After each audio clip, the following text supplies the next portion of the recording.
Free fall आपने ऐसा explain करा कि जब कोई बॉडी अर्थ की तरफ गिरती है और वो किसी चीज से अटैच ना हो, किसी चीज से जुड़ी हुई ना हो, और वो अर्थ की तरफ गिरे और उस पर सिर्फ एक ही फोर्स लगी हो, कौन सी? ग्रेविटी, ग्रेविटेशनल फोर्स कह लो या फिर ग्रेविटी कह लो, ठीक है ना। सिर्फ वो एक अकेली फोर्स होनी चाहिए जो उस बॉडी पे लग रही है, तो उसे कहते हैं फ्री फॉल का मोशन। अब फ्री फॉल का मोशन कैसा होता है, यूनिफॉर्म या नॉन यूनिफॉर्म, पहले बताओ। मोशन नॉन यूनिफॉर्म होता है, ठीक है ना। फ्री फॉल क्या है? एक नॉन यूनिफॉर्म मोशन है। नॉन यूनिफॉर्म मोशन वो होते हैं जो इक्वल टाइम में अनइक्वल डिस्टेंस कवर करते हैं, ठीक है ना। नॉन यूनिफॉर्म मोशन याद होगा आपको, जब हम चैप्टर पढ़ा रहे थे स्टार्टिंग में मोशन, तब ये सब बात भी कर रहे थे, ठीक है ना, कि यूनिफॉर्म क्या होता है, नॉन यूनिफॉर्म क्या होता है। ओके, तो और नॉन यूनिफॉर्म मोशन है, और ये एक्सेलरेटेड है या नहीं, ये बताओ। एक्सेलरेटेड है, ठीक है ना। लेकिन एक्सेलरेशन कौन सा है, यूनिफॉर्म या नॉन यूनिफॉर्म? यूनिफॉर्म एक्सेलरेशन, यानी कि इक्वल टाइम में इक्वल चेंज हो रहा है वेलोसिटी में, ठीक है ना। वेलोसिटी देखो, नॉन यूनिफॉर्म मोशन का मतलब वेलोसिटी कांस्टेंट नहीं है, बट एक्सेलरेशन कांस्टेंट है, ठीक है ना। फ्री फॉल में जो एक्सेलरेशन होता है वो यूनिफॉर्म होता है, एक्सेलरेशन इज यूनिफॉर्म। और वो एक्सेलरेशन होता कितना है प्यारे बच्चों, कितना होता है? 9.8 मीटर पर सेकेंड स्क्वायर, ठीक है ना। जिसे आप न्यूमेरिकल सॉल्व करने के लिए रफली आप कई बार बुक में लिखा होता है कि 10 ले लो, इजी पड़ता है, ठीक है ना। होता 9.8 है, हम बस कैलकुलेशन इजी करने के लिए 10 अज्यूम कर लेते हैं, ठीक है ना। और एक और चीज देखो, यहाँ पे जो एक्सेलरेशन होता है ये किसकी वजह से? ग्रेविटी की वजह से, ठीक है ना। तो ये जो एक्सेलरेशन होता है इसे हम क्या बोलते हैं? एक्सेलरेशन ड्यू टू ग्रेविटी, जिसको हम बस साइन को रिप्लेस कर देते हैं, ए से स्मॉल जी कर देते हैं, ठीक है ना। एक्सेलरेशन ड्यू टू ग्रेविटी जी। तो ये जो एक्सेलरेशन ड्यू टू, मतलब ये जो एक्सेलरेशन है ना, इसी को हम साइन चेंज कर देते, एक ही जगह क्या लिख देते हैं? जी, 9.8 मीटर पर सेकेंड स्क्वायर, ठीक है ना। अब देखो, अब एक चीज क्या है जो हमने आपको बताई थी, जो आपने ध्यान से सुना होगा, कि ये जो एक्सेलरेशन होता है क्या ये ऑब्जेक्ट पे डिपेंड करता है कि कौन सा ऑब्जेक्ट पे लग रहा है। जो मैं आपको एक हाथी और चींटी वाला एग्जांपल दे रहा था, कि एक हाथी को छोड़े या चींटी को छोड़े, दोनों पे जो एक्सेलरेशन होगा वो इतना ही होगा। तो इससे क्या समझे कि ये मास पे डिपेंड करता है या नहीं करता? नहीं करता।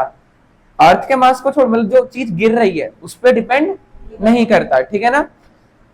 यहां पे लिख लेंगे जी, मतलब जी मतलब पूरा acceleration due to gravity. G is, या फिर सेम फॉर डिफरेंट मासेस। जो हमने पूरा उस दिन हमने इसी के ऊपर डिस्कस करा था कि पहले लोग सोचते थे क्या, पहले लोग ये सोचते थे कि भारी चीजें जल्दी गिरती है और हल्की चीजें स्लोली गिरती हैं, ठीक है ना। उसके एग्जांपल के लिए वही लेते थे कि एक पंख गिराया और एक साथ में एक सिक्का गिराया, तो पंख धीरे धीरे गिरता था और सिक्का पहले गिर जाता था। तो लोगों को लगता था सिक्का भारी है, पंख हल्का है, इसीलिए हो जाता होगा। बट इसको चेंज किसने करा था? कौन सा साइंटिस्ट है जो सबसे पहले आए थे यहाँ पे? गैलीलियो। क्या? गैलीलियो। हमने क्या बताया था? गैलीलियो ने लीनिंग टावर ऑफ, देखो केस बेस्ड क्वेश्चंस में ऐसे क्वेश्चन आ सकते हैं कि लीनिंग टावर ऑफ पीसा ने गैलीलियो ने क्या करा था, तो पता होगा, तभी तो पता होगा ना। गैलीलियो ने क्या करा था? Leaning tower of Pisa Italy में एक मॉन्यूमेंट है, जगह है, वो थोड़ा सा टेढ़ा है, तो एक उसने कल एक भारी पत्थर गिराया और एक छोटा पत्थर गिराया, और वो दोनों सेम टाइम पे गिरे जमीन पे। क्या? सेम टाइम पे। तो उसने कंक्लूड करा कि ये मास पे डिपेंड नहीं करता, भारी चीज और हल्की चीज अगर सेम हाइट से छोड़ेंगे तो सेम ही टाइम पे नीचे गिरेगी। समझ पा रहे हो? मतलब कि एक पंख लो या पत्थर लो, अगर वहां पे एयर ना हो, क्योंकि पंख धीरे क्यों गिर रहा था? हवा की वजह से। हवा रेजिस्टेंस प्रोड्यूस कर रही थी ना, जब वो नीचे गिर रहा था तो हवा उसे ऊपर धक्का दे रही थी, तभी तो पैराशूट हमें बचा पाते हैं। समझते हो? जब हम कूदते हैं, समझ रहे हो ना क्यों होता है पैराशूट? अगर पैराशूट नहीं खोलते तो हम जोर से गिरते हैं, लेकिन पैराशूट खोल लेते हैं तो हम धीरे गिरते तो तब भी है, लेकिन धीरे क्यों जाते हैं? क्योंकि पैराशूट का एरिया बहुत बड़ा होता है। समझ पा रहे हो ना? पैराशूट कितना बड़ा होता है, इस रूम से बड़ा होता है जब एक्चुअल में देखोगे पैराशूट जब वो खुलता है, ठीक है ना, इतने से आदमी के लिए। तो क्या करते हैं, वो इतना बड़ा होता है तो एयर उसके ऊपर मतलब रेजिस्ट करते हैं, नीचे आता है, एयर उसको ऊपर की तरफ फोर्स लगाती है, ग्रेविटी नीचे, एयर ऊपर, तो नेट फोर्स क्या हो जाती है? कम हो जाती है। जो अर्थ की फोर्स है वो कम हो जाती है। क्यों? क्योंकि हवा उसके ऊपर ऊपर की तरफ फोर्स लगा रही है। समझ रहे हो ना? तभी तो हमने कल कागज गिराया था, तो कागज स्लोली गिर रहा था। लेकिन अगर यही एक्सपेरिमेंट आप कहां पे करो? स्पेस में जाके, समझ रहे हो ना, जहां पे कोई हवा और कोई दूसरी चीज नहीं है, सिर्फ ग्रेविटी फोर्स है, तो एक पंख और एक पत्थर दोनों सेम टाइम पे गिरेंगे। ये भी साइंटिस्ट का नाम याद रख लो, स्कूल में आ सकता है। उनका नाम था रॉबर्ट बॉयल। इन्होंने ये एक्सपेरिमेंट एक्चुअल में करा था। उन्होंने क्या करता, देखो, एक शीशे का उन्होंने पूरा वो फ्रेम लिया, ठीक है ना, ठीक है, जहां पे इन्होंने एक पंख और एक पत्थर रख लिया, ठीक है, और इन्होंने क्या करा, यहां से एक पाइप लगा के और यहाँ पे एक मोटर लगा के इसके अंदर से सारी हवा बाहर खींच ली। समझ पा रहे हो? सारी हवा बाहर खींच ली वैक्यूम से। अब वैक्यूम से हवा मतलब बाहर खींच ली, मतलब यहां से, तो इसके अंदर तो वैक्यूम क्रिएट हो गया। अब अंदर हवा नहीं है, इसके अंदर हवा नहीं है, क्योंकि सब खींच लिया गया, ठीक है ना। वैक्यूम चेंबर कहते हैं इसे, वैक्यूम चेंबर। अब उन्होंने क्या करा, इस चेंबर को उल्टा करा, ठीक है ना। अब हवा तो थी नहीं अंदर, तो उन्होंने देखा कि जो ये सिक्का और पत्थर सेम ही टाइम पे, मतलब उन्होंने उल्टा करा तो सेम ही टाइम पे दोनों साथ में गिरे, सिक्का भी और सॉरी मतलब जो पंख है वो भी और सिक्का भी, ठीक है ना। तो इससे ये पता चला कि अगर कहीं पे एयर ना हो तो भारी चीज और हल्की चीज सेम रफ्तार से गिरते हैं, ठीक है ना। उनके अंदर जो एक्सेलरेशन होता है वो सेम होता है। क्लियर है? तो वही सारे पॉइंट्स है जो आपके 6 पॉइंट्स है ना, कि हमने ये लिख लिया, g is same for different masses, या फिर g does not depend on mass, मतलब मास हल्का हो या ज्यादा हो, जी की वैल्यू चेंज नहीं होगी, ठीक है ना। इट डज नॉट डिपेंड, ये सब हमने लिख चुके हैं। ओके, अब हमें आगे चलना है, मूविंग ऑन। जी के बारे में और फैक्टर देखो, हमने ये तो कह दिया मास पे डिपेंड नहीं करता, बट किन किन चीजों पे डिपेंड करता है वो भी तो जानना है हमें।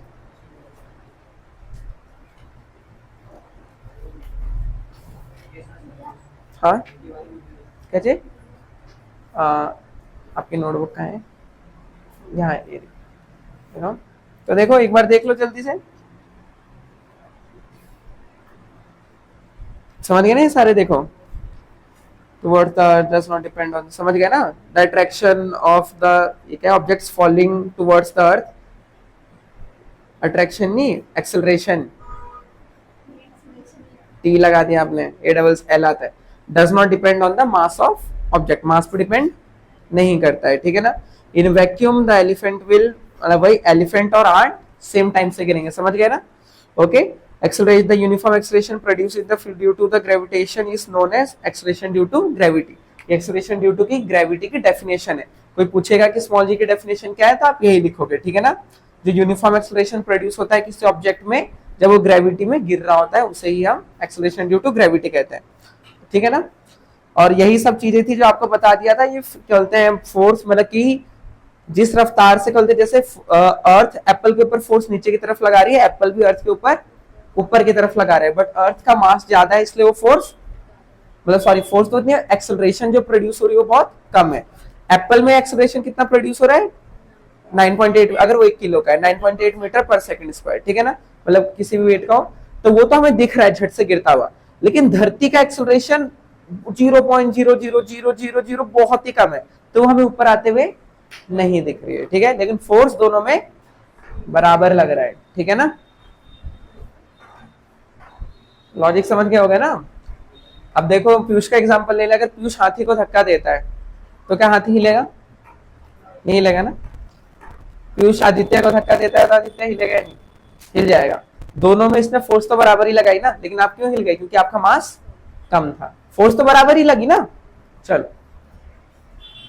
ठीक है, ये सारी चीजें हम डिस्कस कर चुके हैं, आज हमें नई चीजें डिस्कस करनी है। चलो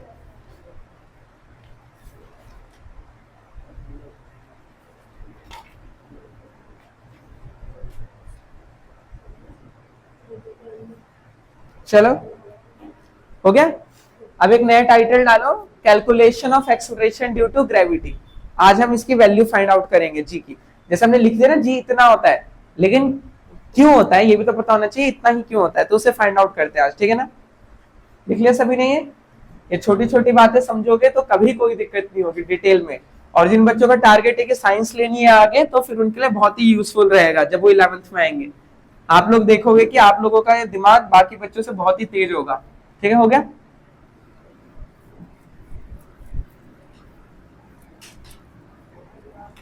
टाइटल डालो, calculation of acceleration due to gravity. Calculation of acceleration due to gravity.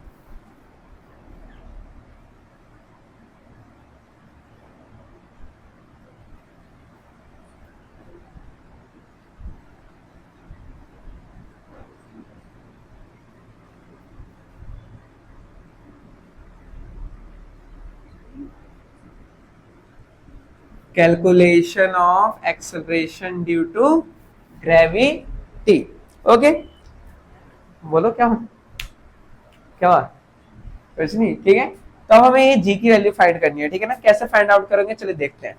आपको याद है कि अगर दो मासेस कहीं पे रखे हैं m1 m2, इनके बीच की डिस्टेंस चलो d लिख दी, ठीक है ना। तो इनके बीच में फोर्स कितना लग रहा होगा बताओ, लिख लेगा वी नो। फोर्स कितना लग रहा होगा इनके बीच में, जल्दी बोलो। इनके बीच में फोर्स कितना लग रहा होगा, ग्रेविटेशनल फोर्स? वो दो m1 m2 है। क्या है फॉर्मूला?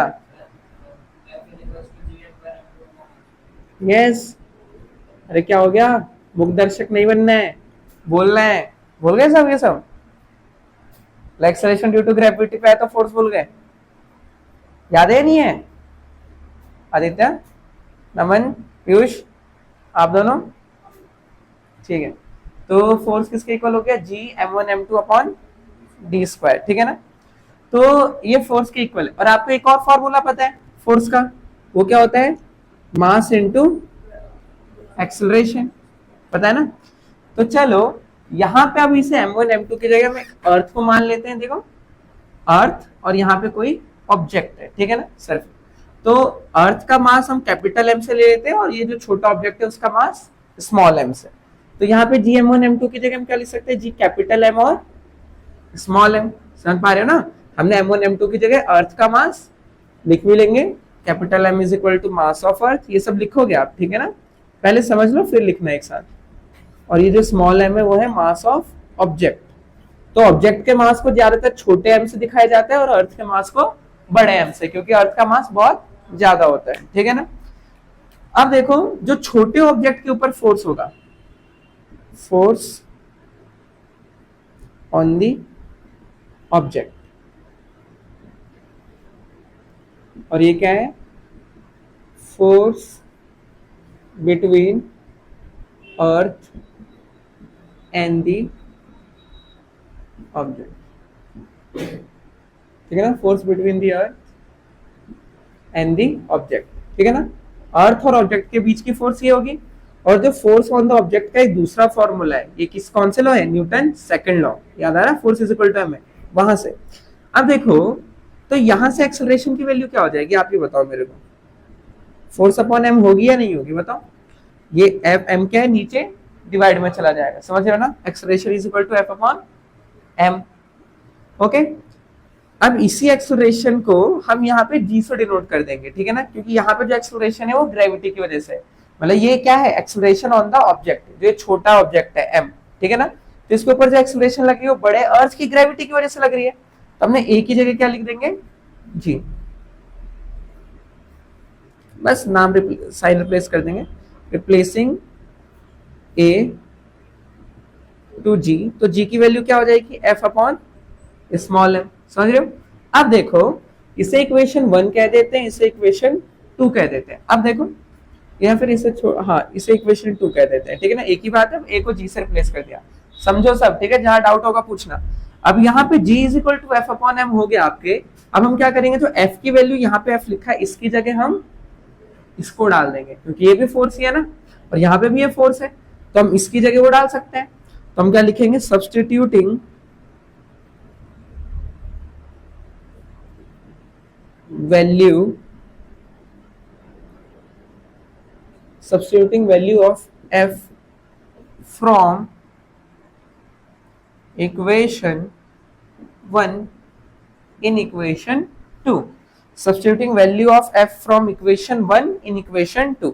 हमने क्या करा, इक्वेशन 1 में जो f की वैल्यू है उसको यहां से उठा के ये जो इक्वेशन 2 में f है वहां पे डालेंगे। ओके, किसी को कोई डाउट?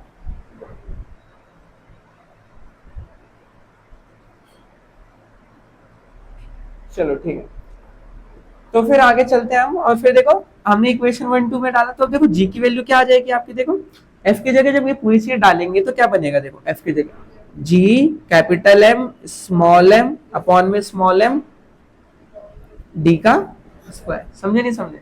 अब ये स्मॉल एम से स्मॉल एम कट जाएगा, तो जी की वैल्यू क्या रह जाएगी, देखो G capital M upon D square. समझे नहीं समझे? अब देखो एक चीज समझो, यहाँ पे जो यहाँ जी क्या है, ये कैपिटल जी क्या है बताओ, यूनिवर्सल ग्रेविटेशनल कांस्टेंट। यहाँ पे कैपिटल एम क्या है, मास ऑफ अर्थ। और आप जो ये डी है, ये डिस्टेंस क्या है ऑब्जेक्ट का, मतलब ऑब्जेक्ट का डिस्टेंस अर्थ से।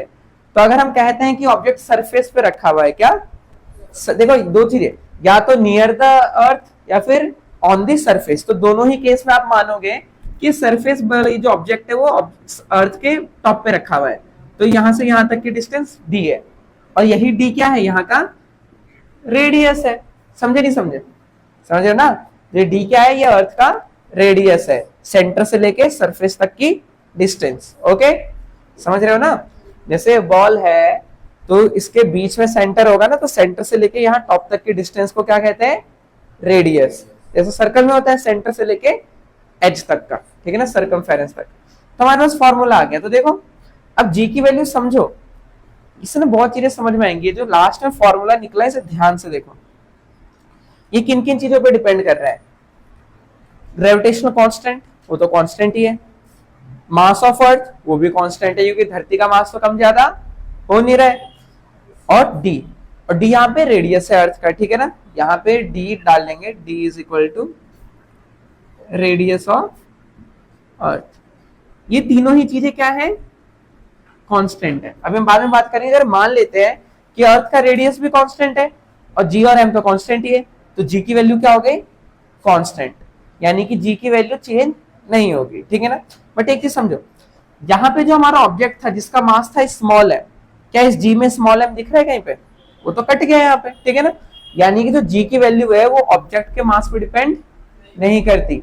जो मैंने आपको इससे पहले बताया था, ये उसका मैथमेटिकल प्रूफ है कि acceleration due to gravity mass of object पे डिपेंड क्यों नहीं करती है। शो करो, तो आप क्या करोगे, इसी चीज को डराइव करोगे और शो करोगे कि जी के अंदर स्मॉल एम तो है ही नहीं, यहाँ पे नहीं है, तो क्या होगा, क्या होगा, हाँ प्रूफ हो गया कि मास ऑफ ऑब्जेक्ट पे डिपेंड नहीं करता है, जो हमने इससे पहले लिखा था, ठीक है ना। तो इसे जल्दी से नोट डाउन कर लो पहले क्विक।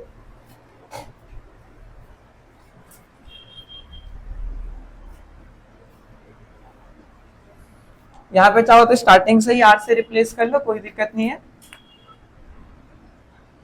आर है रेडियस ऑफ अर्थ, ठीक है ना।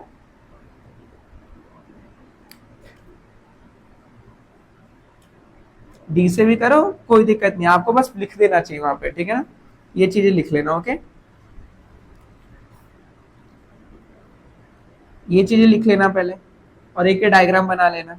इसका मास है स्मॉल एम, ऐसे काम करोगे तो कोई डाउट भी नहीं रहेगा आपको, और आपके मार्क्स भी अच्छे आएंगे और आप चीजों को अच्छा समझोगे।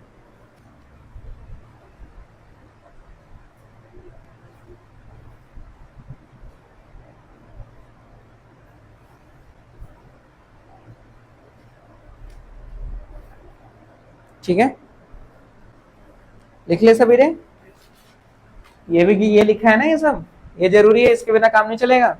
कि पता होना चाहिए ना बाद में क्या है, कि कैपिटल एम क्या है, स्मॉल एम क्या है, बाद में पढ़ते हुए याद ही नहीं आ रहा कौन सी चीज क्या है। ठीक है नैतिक, 2 पेन रखो अपने साथ, है 2 पेन, तो घर जाके मतलब क्लास मतलब अच्छा अच्छा, मतलब प्रैक्टिस करने के लिए ऐसे करते हो, ठीक है चलो अच्छी बात, अच्छी बात है। लेकिन होना चाहिए रोज का रोज, ये नहीं कि आज रफ में ही है कल कर लूंगा क्लास, ठीक है ना, फेयर में, ऐसा नहीं। आज का रफ है तो आज ही फेयर हो जाना चाहिए, और साथ में मैथ्स भी पढ़ते रहो घर में, ठीक है ना। ये नहीं कि एक चीज तो एक चीज गायब, और साथ में बाकी सब्जेक्ट्स भी करते रहो अपना थोड़ा थोड़ा, एसएसटी हिंदी इंग्लिश, ठीक है ना। हिंदी इंग्लिश तो कोई नहीं पढ़ता मुझे पता है, पढ़ते हो आप लोग, एग्जाम से 2 दिन पहले काम हो जाता है ना। समरी देख ली यूट्यूब पे।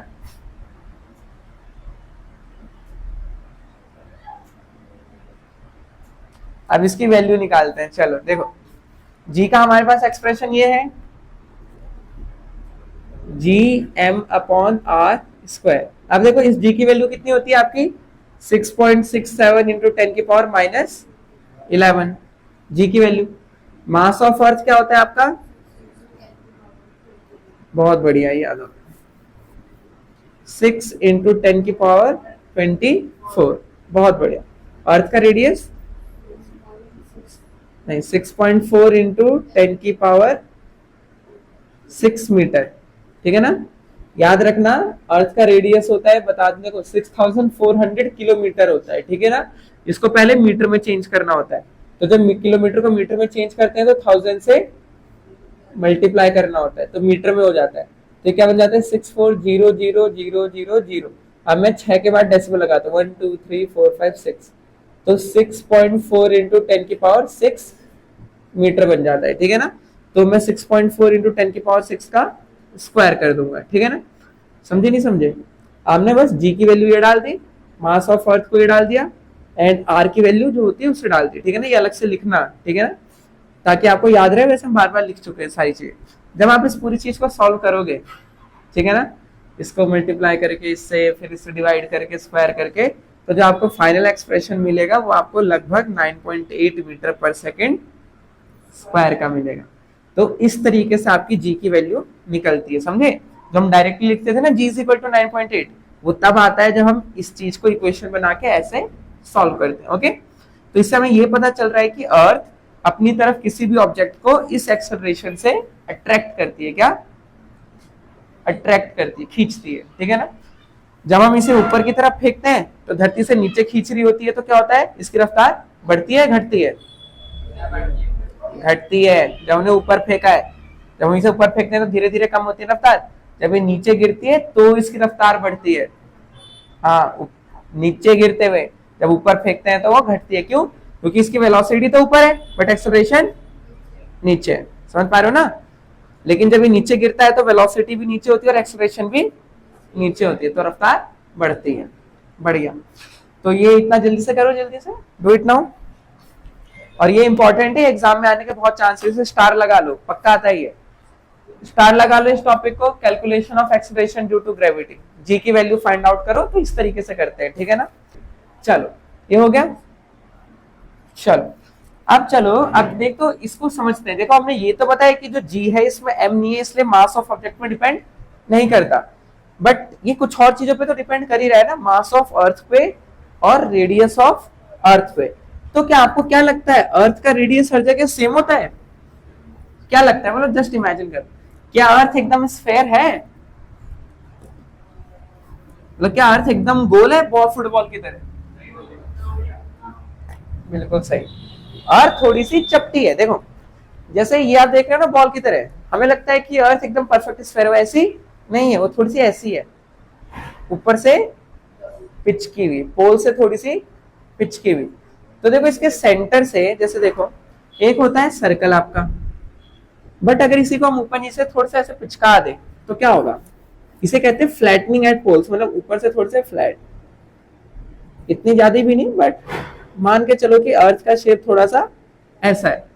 तो सेंटर से याला डिस्टेंस ज्यादा हो जाता है, इधर इक्वेटर होती है, पता है ना, ज्योग्राफी में पढ़ रखे हो ना, इक्वेटर, और यहाँ पे क्या होता है, पोल्स, तो एक ऊपर और एक नीचे, ओके। तो देखो अगर मैं आर ई से डिनोट कर देता हूँ इक्वेटर का रेडियस, ठीक है ना, और यहाँ पे आर पी से पोल का रेडियस, तो एक चीज नोटिस करो, आर पी ज्यादा है या आर ई ज्यादा है, आर ई ज्यादा है, मतलब इक्वेटर पे अर्थ का रेडियस क्या है, ज्यादा है। रीजन क्या है, क्योंकि अर्थ एकदम परफेक्ट स्फेयर नहीं है, ये थोड़ी सी फ्लैट है पोल्स पे, ठीक है, इसलिए सेंटर से इक्वेटर की दूरी तो ज्यादा है बट सेंटर से पोल की दूरी कम है। क्लियर है बात। तो इससे हमें ये पता चला, पहली चीज तो हमें एक टाइटल डालेंगे, variation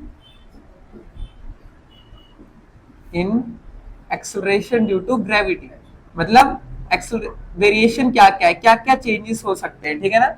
acceleration due to gravity value किन किन चीजों पर डिपेंड करती है और अलग अलग है या नहीं है। Variation in acceleration due to gravity,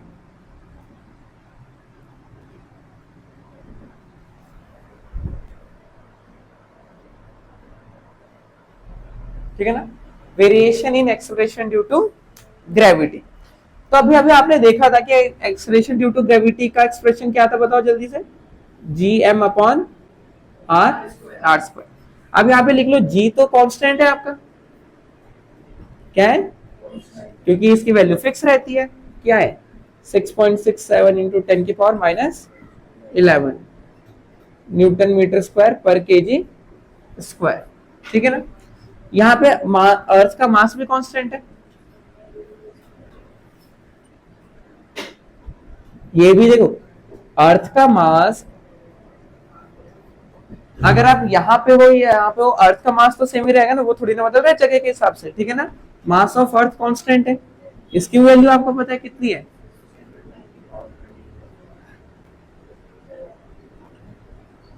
ठीक है ना, बढ़िया।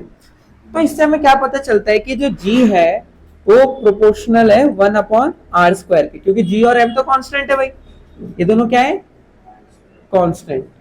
तो सिर्फ रेडियस की फैक्टर है जो चेंज कर रहा है, ठीक है ना। अब इसके नीचे लिखेंगे the radius of earth is not constant at all places, ठीक है ना। चीजों को लॉजिकली इस तरीके से पढ़ते हैं, वरना तो एक लाइन में लिख देते हम, नहीं होता, ठीक है ना। The radius of earth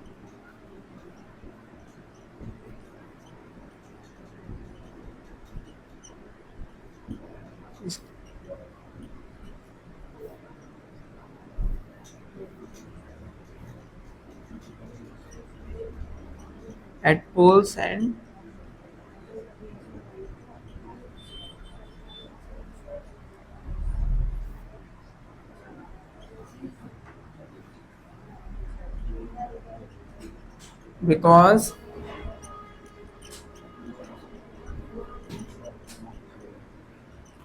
because it is a क्या चीज, क्या, कौन बताओ, हम क्या ले, हम लोग यहाँ इक्वेटर के पास है, आपने इंडिया देखा है ना, इक्वेटर की लाइन हमें काटती हुई जाती है बीच में से, देखो यहाँ पे अर्थ का ये देखो, जैसे ये है ना, देखो, तो देखो अगर मैं आप लोगों को दिखाऊं तो देखो, ये जो सेंटर की जो लाइन जा रही है ना, इक्वेटर की लाइन है, तो देखो ऊपर और ये यहाँ पोल्स पोल्स है, ठीक है ना। तो देखो जैसे ये एकदम गोला है ना, परफेक्ट, असली में धरती इतना गोल नहीं है, वो चिपटी है थोड़ी सी, ठीक है ना, ऊपर से, जैसे ये डायग्राम बनाया ना, इतनी भी नहीं, मतलब फिर भी, ठीक है ना, इसलिए बनाया था कि इजिली समझ सके कि अर्थ ना ये असली में तब होगी जब इसे पिचका देंगे, जैसे आपके पास कड़ा होता है ना, मतलब जैसे यही चीजें देखो, जैसे अभी आपको गोल दिखाई दे रहा है, बट अगर मैं इसको लेके ऐसे कर दूं, देख रहे हो आप शेप, तो सेंटर से लेके यहाँ तक की दूरी ज्यादा हो गई और सेंटर से यहाँ तक की दूरी कम हो गई, जब अगर मैं छोड़ दूं तो बराबर हो गई, लेकिन अर्थ ऐसे बराबर नहीं है, अर्थ चपटी है। तो हम लोग जो है वो हम इक्वेटर के पास है, ठीक है ना, हम लोग क्या है, इक्वेटर के पास है, इंडिया जो आता है, ठीक है ना। वहीं अगर आप वहां पे चले जाओ, आर्कटिक, एंटार्क्टिक, तो आप पोल्स पे चले जाओगे, ठीक है ना, ठीक है। It is not a perfect sphere because earth का रेडियस है वो different at pole and equator, because earth एक परफेक्ट स्फेयर नहीं है, लिख लेंगे the earth is flatter at the poles, the earth is flatter at the poles, ठीक है ना। अब यहां पे ये लिख लेंगे,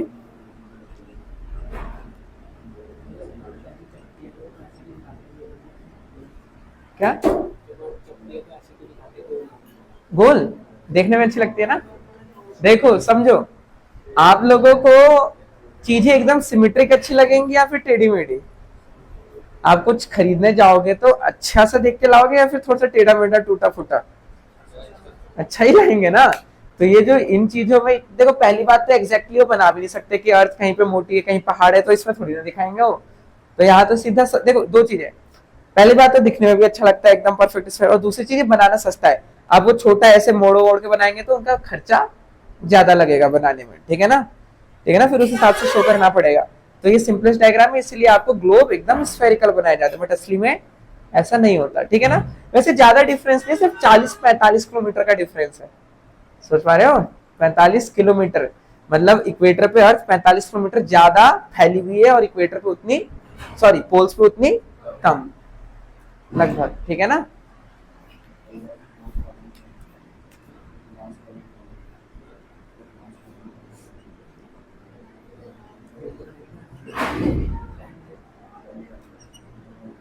चलो ये लिख लिया, radius at poles less is less than radius at equator.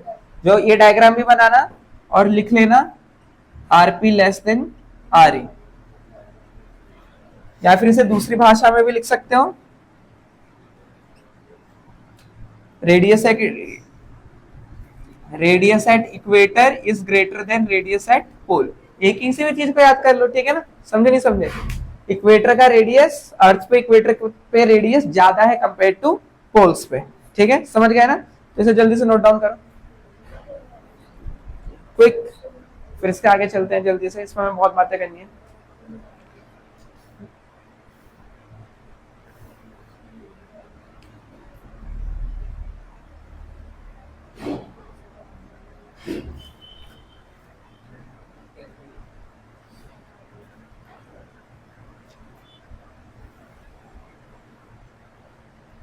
देखो बच्चों, तो जितना टाइम इसमें यूज हो रहा है उन चीजों का वैल्यू करो और उसे फिर घर में जाके अच्छे से पढ़ो।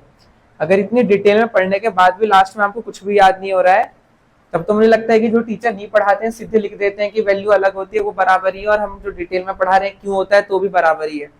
तो ऐसा ना हो तो उसके लिए मेहनत करो, घर में जाके दोबारा पढ़ो, क्या है डाउट से पूछो, ठीक है ना? ये नहीं कि इतना पढ़ने के बाद भी हमें कुछ पता ही नहीं चल रहा क्यों क्या हो रहा है, ठीक है ना?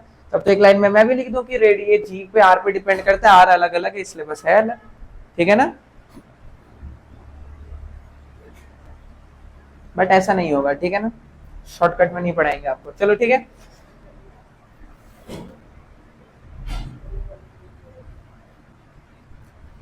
चलो ठीक है, देखो इसका आ गया। अब जो हमने लिखा g proportion inversely proportional to R square, अब एक चीज समझो, जी की वैल्यू इक्वेटर पे यहाँ पे का डब्बा है और जी एट पोल, जी की वैल्यू बताओ पोल पे ज्यादा होगी इक्वेटर पे? कॉमन सेंस बताओ, इक्वेटर पे, सोचो सोचो, ठीक है।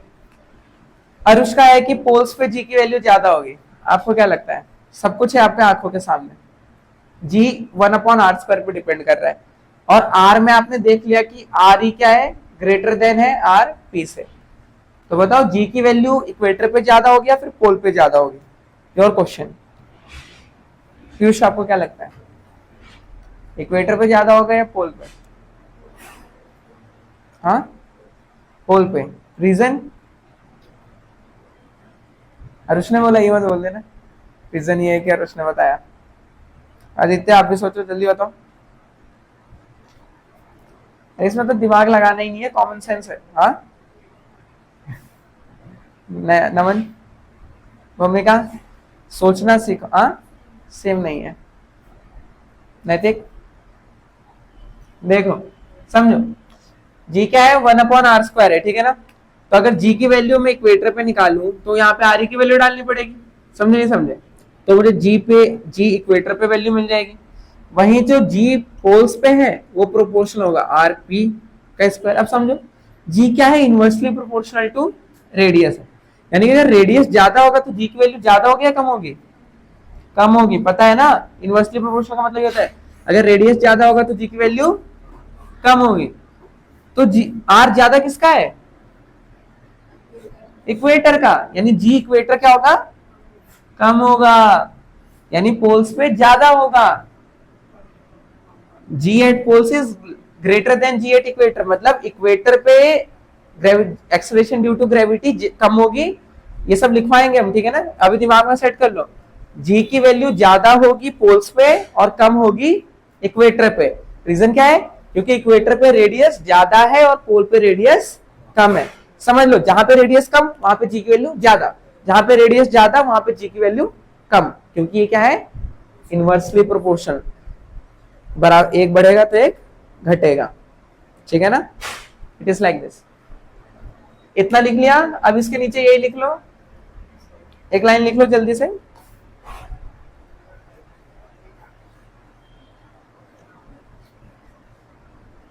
स्टार लगा के लिखो।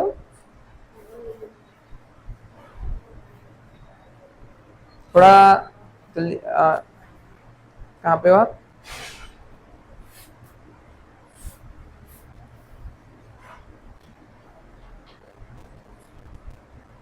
ठीक है, थोड़ा थोड़ा लिखते हुए आ जाएगा।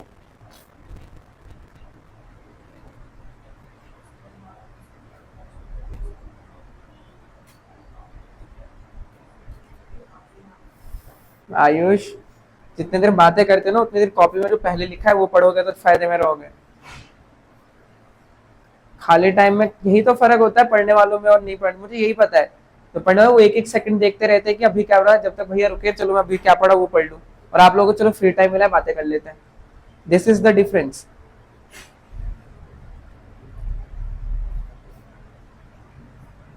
बातें करने का आपको मौका मिलेगा क्लास के बाद।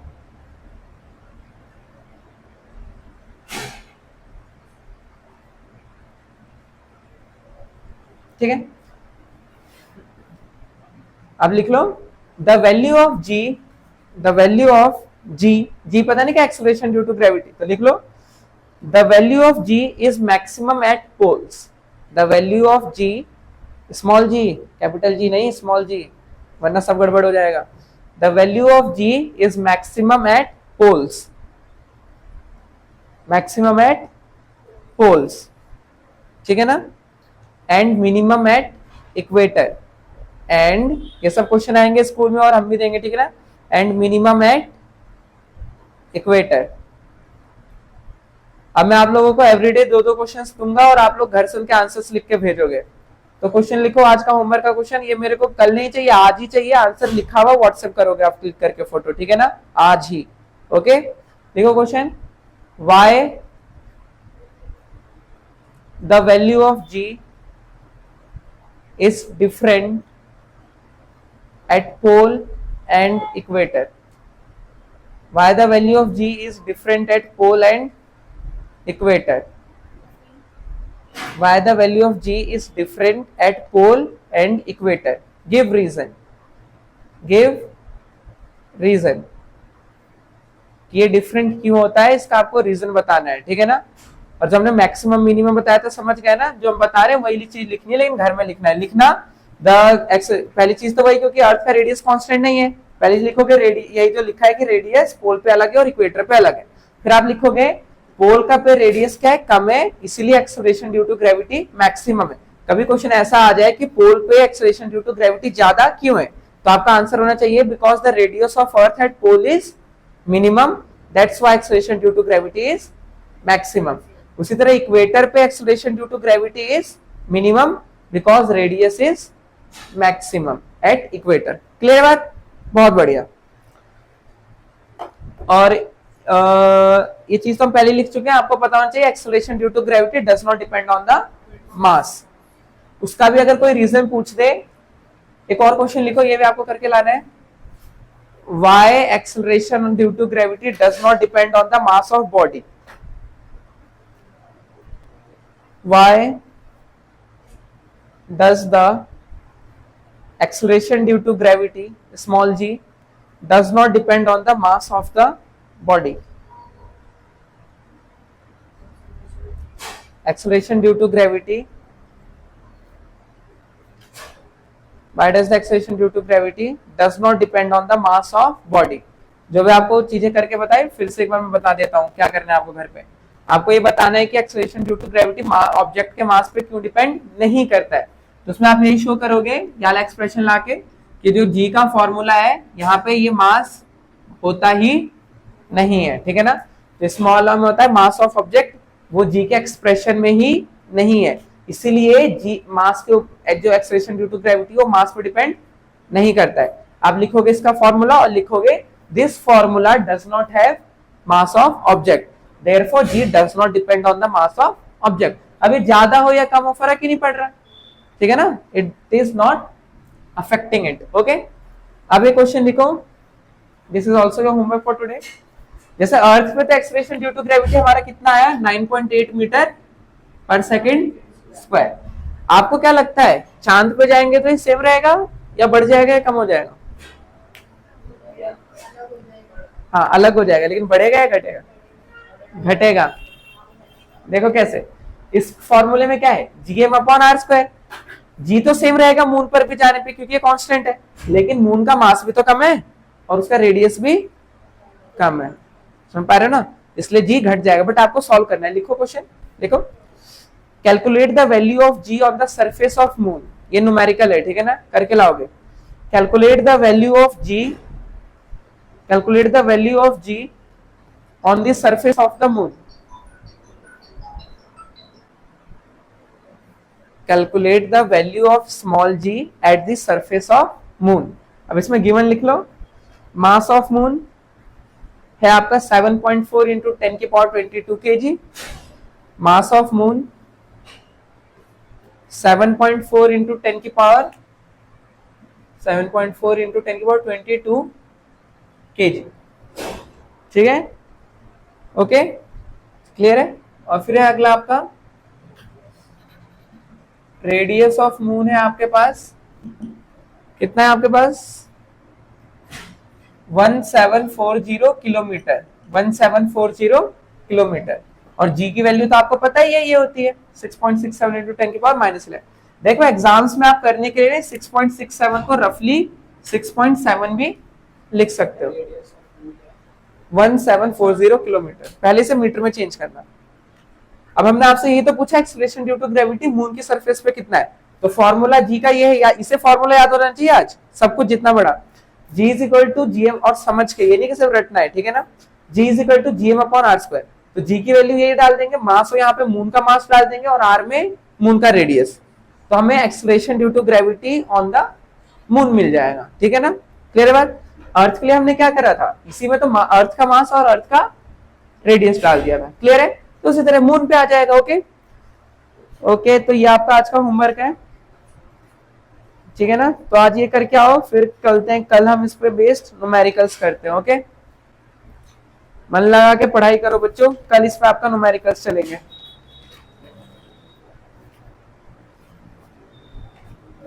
ठीक है। फिर इतना अच्छे से करो, आज चीजें जो पढ़ी बहुत इंपॉर्टेंट है, इसमें बहुत क्वेश्चन बनते हैं।